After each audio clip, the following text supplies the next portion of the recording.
Once upon a time, there was a very pretty and quiet little girl whose curly blonde hair held the essence of summer and whose expressive hazel eyes seemed to reflect the gray of the sky. She lived in a huge mansion, her parents being privileged bourgeois people. Many parents wished to have a child as smart and obedient as she was, but not her parents, who always reminded her that she was unworthy of their love because she was born a girl and not a boy, like they wanted.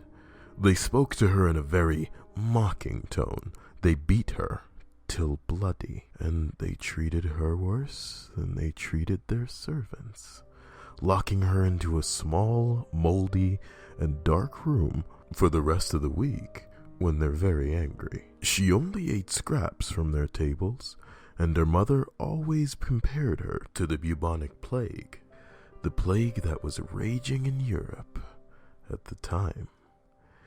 Even during Christmas holiday, she had to stay in the same room that had become her suffering cell, being terribly weak, barely able to crawl, her body bearing the signs of all the beatings and diseases.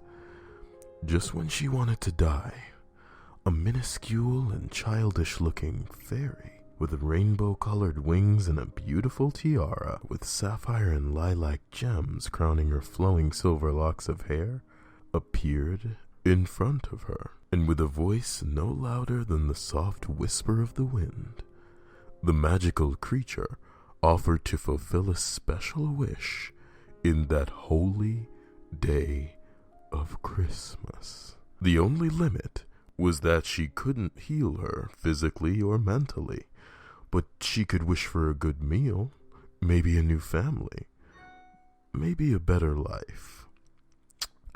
She just had to ask. The little girl brought her chapped lips to the fairy's ears and said only 3 words. "Turn me into..." And the small fairy understood and raised her short wooden wand above the child's head. During the next day, the mansion was full with the crouching bodies of her parents and their servants, their death being painful and full of suffering. Only the child was missing from the macabre scene, disappearing from her room in the same moment when a huge number of rats carrying the bubonic plague emerged from it.